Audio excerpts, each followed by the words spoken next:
The more I exist on this enlightenment journey, the more I realize two things.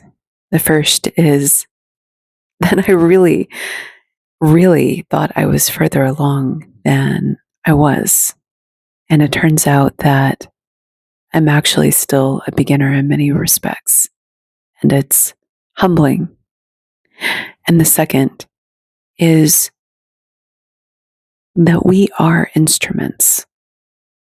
And if we allow our vehicles, our avatars, our presence, our abundance, our words, whatever our gifts are, our callings, our passions, if we allow them to be touched by the profound elements of the universe, something magical can seep through us, through those gifts, and rippling outwards can touch people's lives in ways that are sometimes intangible and indiscernible, but incredibly powerful.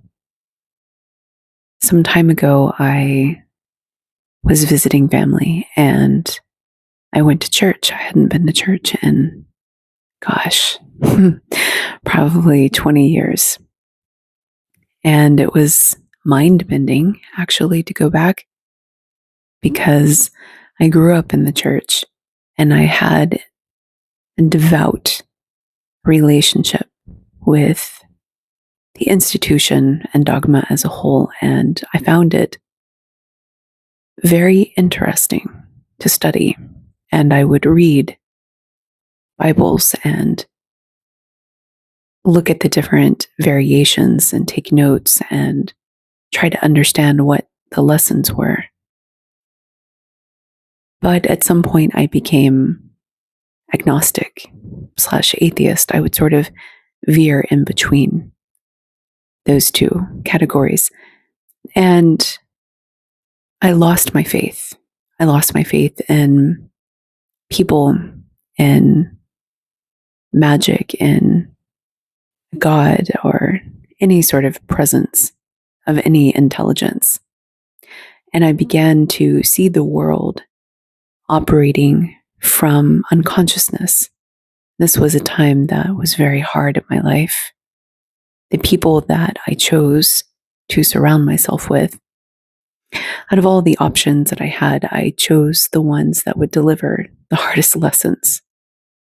And I too would deliver excruciating lessons sometimes to those that also chose me. And now I see that I actually was right on track. But when we are going through pain and destruction, particularly at the hands of others or ourselves, and the choices we make, and investing in some people and not those other people who maybe wouldn't have made the same choices, then we have to sort of reconcile this belief system and who to blame. And I can actually look back at myself and see that I had a lot of anger towards God, at least the God that I came to know and to grow up with. So I spent a large part of my early adulthood rejecting it and rejecting people and associations and affiliations. And what I found is that I became very myopic and cut myself off from seeing serendipities. I started brainwashing myself to see everything as rational and logical, and I became a scientist. And I was among people who literally did that for a living. I was a materialist reductionist, neuroscientist, a hard neuroscientist that saw consciousness as little cells firing and would cease to exist when somebody stopped existing. I found it strange when one or two of my colleagues or professors were still religious, and I asked them about it politely, but with a certain level of intrigue and comfort and skepticism. You're such a talented scientist, but you're religious. And they were very gracious in replying to me without much defensiveness, for my immaturity at that time was so clear to everybody except for me. Because my absolutism at that time, that black and white dogmatic thinking, where I heavily attached to this notion of truth and what it should be, just like I did that with religion, I now was doing that with science at that point. But there were scientists who told me that God was still in science, and I thought that they were absolutely insane. And I didn't hold it against them, but it definitely raised an eyebrow. And then my cognitive dissonance set in, and I stopped integrating a holistic view of them. And I just started ignoring the parts that I had a hard time with. So to fast forward into a spiritual awakening, to be catapulted into one without asking or looking or wanting one. If I was comfortable being an atheist, I had no qualms against it. There's even nihilistic at some points. I had no issues. I was going to say very well, but actually then I didn't sleep well, but it wasn't because of my religious beliefs or lack thereof. It was personal things. And so now to have come full circle all over again, to be open to the magic of the universe, but to be less absolutist, to be receptive to serendipities, and allowing the connection to flow through my work, my projects, my relationships. It's almost a deep surrender to divinity. And surrender has always been hard for me. Personally, I don't know about you, but some people, it's not a problem. But for others, like myself, who value independence and competence, making one's way in the world creatively at that, there's a certain pleasure in there. And surrender is not usually one of those attributes that helps you. At least so I thought. This is why I opened it with, I realize with all of the growth that I've had, just how much more I still have. It's daunting sometimes. But I've come far nonetheless in my thinking and my belief structures. Sharing my journey with you is also a milestone in of itself. So when I was at church recently, visiting family, having come from the history that I just described to you, I was moved. I don't necessarily believe in the God that the church fills in the blank in their minds with, but I would insert source. I would insert my version. And what I found is that the preacher was like a channeler that you would find on TikTok or YouTube. But instead of channeling messages from metaphysical entities, beings, or star seeds, intergalactic warriors, is channeling the voice of somebody distantly familiar. And what I observed is that the preacher was a fine-tuned instrument. I'd never seen preachers as channelers before, but they are. And the way that the message would touch people individually, just like an astrology or a tarot reader would do, reminded me of the beauty of our subconscious mind and how you can listen to me and pick up certain elements that will help you on your journey. And somebody else will pick up others. And your memory of this episode may be very different. And the beauty of this work is that you can actually come back, listen to different episodes at different points of consciousness, and get different messages. Isn't that amazing?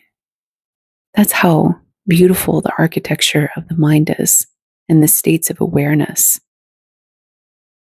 Just like going back, reading a book, catching details. But this time it's a storyline that you didn't quite get the first time because your level of awareness and consciousness would not permit it, or you didn't have the language or the experience for which to hear it in that new way. But now that you have the foundation built, you can actually mine the messages, MINE, for a different experience.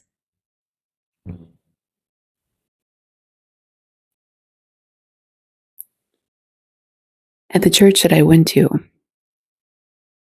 with a particular family member, who I won't reveal any details, they are going through a tough time in their life.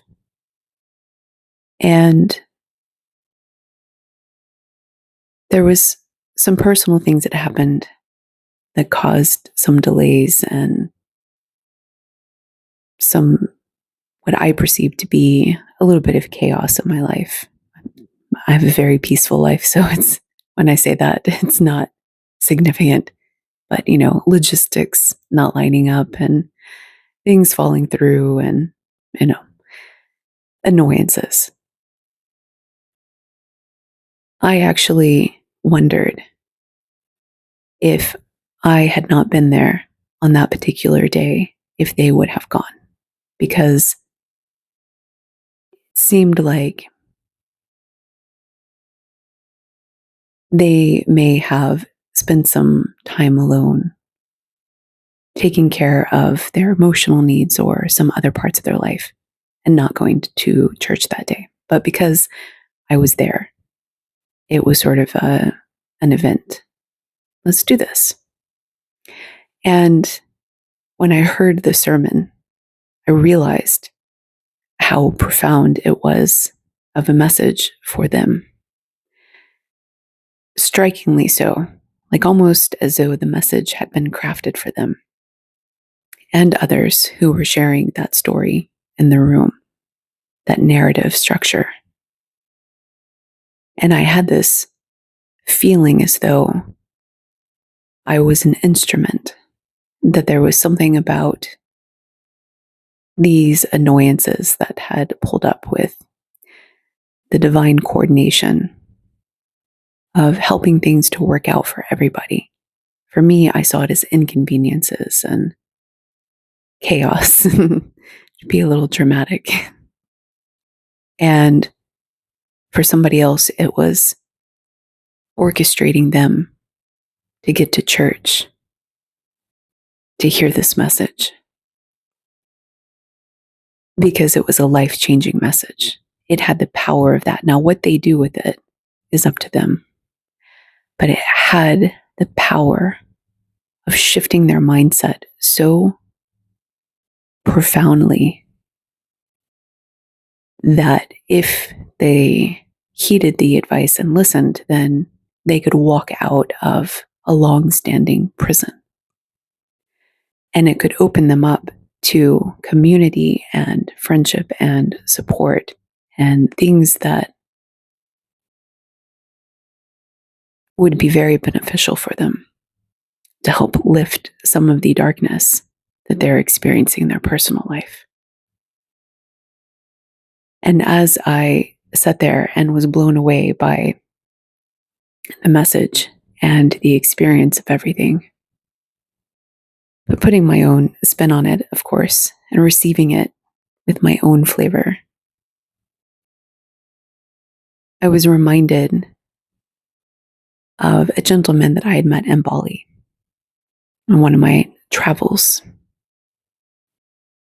And we were at a spiritual conference, and I was drawn to him. So I asked if I could sit at the table or the seat next to him at lunch and share lunch with him. And he said yes. And we had a great conversation. One thing that he taught me, because I was very early in my spiritual awakening at that point of my consciousness journey, I was like a little baby then. And he was much more advanced and mature and practiced. He told me that he had allowed himself to surrender to the divine and to become an instrument. And even his presence at that table, sitting at that moment, he was receptive to the coordination of the universe. And he was so in tune with this concept and principle that he was conscious about it. So instead of just mindlessly grabbing food like I did, and like, where should I sit? That table looks busy. That table looks busy. The table looks open. Hey, that's an interesting person. That's the law of attraction right there. That's part of it. When you're like, that's interesting. It makes you stop in your tracks. It makes you approach. It makes you say yes. It makes you give. It makes you open your door, answer your phone. It doesn't actually make you, but it gives you the opportunity, and then you use your free will. That's where the surrender comes in.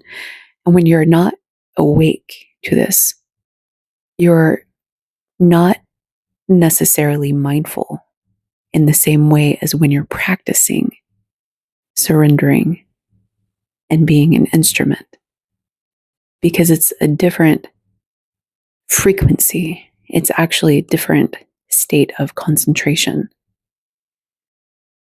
And it's more leaning on the receptive and the opening up versus the ignoring and shutting things out and just beelining to everything that you've ever known in this loop, like hamsters running on a wheel. This is our ordinary life. We wake up, we make coffee, we do this, we do that. I'm assuming you're a coffee drinker, but you might not be. And you go from task to task to task when you're not awake, when you're just mindlessly going through life. But when you start practicing mindfulness, you have other opportunities, you have other options. And what I've come to appreciate is that when you step into this journey of expansion and enlightenment, you step into a new world. You step into sitting down at a table and positioning yourself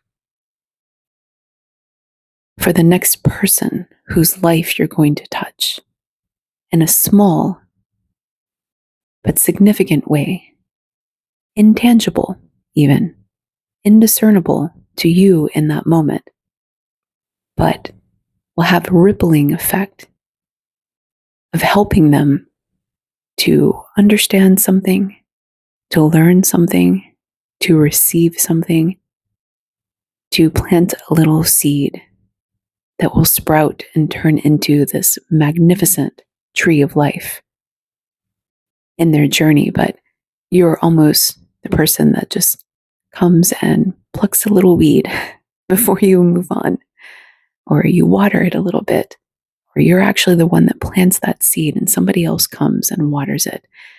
And this beautiful dance of synchronicities is what creates this orchestra. This is the beauty of it all. When your eyes are open to this, you see it everywhere. It's unmistakable.